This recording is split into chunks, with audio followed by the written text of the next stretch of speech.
చండీగఢ్ లె కార్బూసియర్ యొక్క క్రియాత్మక శైలి యొక్క కాల్. ఇది చండీగఢ్లోని అత్యంత అందమైన ప్రాంతాలలో ఒకటి.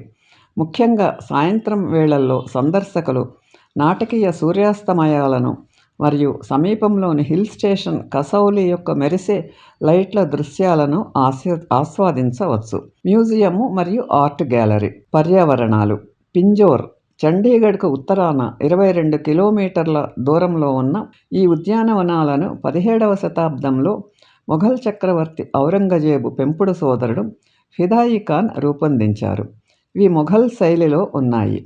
గోపుర మండపాలు, ఫౌంటైన్లు, నీట్ చూట్లతో నిండి ఉన్నాయి. చండీగఢ్కు పశ్చిమాన 40 కిలోమీటర్ల దూరంలో ఉన్న సంఘేల్ కుషాణ శిల్పకళ ఆసక్తికరమైన మ్యూజియంతో 2వ శతాబ్దపు బౌద్ధ స్తూపం యొక్క తవ్విన స్థలాన్ని కలిగి ఉంది. నెక్ వద్ద ఉన్న గుర్రాలు టెర్రస్లలో ఉన్నాయి.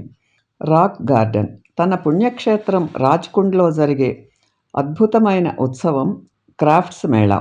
సూరజ్కుండ్ దేశవ్యాప్తంగా ఉన్న వ్యక్తులు చేతితో నేసిన బట్టల నుండి జానపద బొమ్మల వరకు, చండీగఢ్లోని రోజ్ ఫెస్టివల్ వరకు వైర్ వస్తువుల యొక్క అద్భుతమైన ఎంపికతో సమావేశం అవుతారు. నగరంలోని అందమైన రోజ్ గార్డెన్ పుష్ప ప్రదర్శనలు మరియు నృత్యం, సంగీతం యొక్క వారాంతపు కార్నివాల్తో ఉత్తమంగా ఉంటుంది.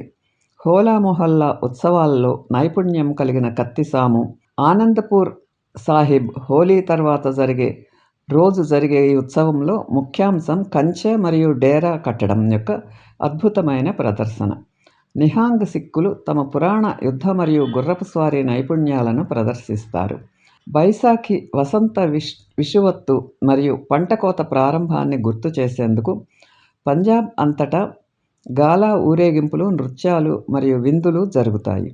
అన్ని ప్రధాన గురుద్వారాలలో ఉత్సాహభరితమైన మేళాలు జరుగుతాయి. గురుపరబ్ దీపావళి తర్వాత వచ్చే మొదటి పౌర్ణమి రాత్రి. పంజాబ్ అంతటా జరుపుకునే వేడుకలు. సిక్కు మత స్థాపకుడు గురునానక్ పుట్టినరోజు. అమృత్సర్లోని స్వర్ణ దేవాలయంలో చాలా అద్భుతంగా ఉంటుంది. దీపావళి నుండి ప్రతి రాత్రి వేలాది దీపాలు ఆలయాన్ని వెలిగిస్తాయి. ఈ వీడియో మీకు నచ్చితే లైక్ చేసి, షేర్ చేసి, సబ్స్క్రైబ్ చేయండి.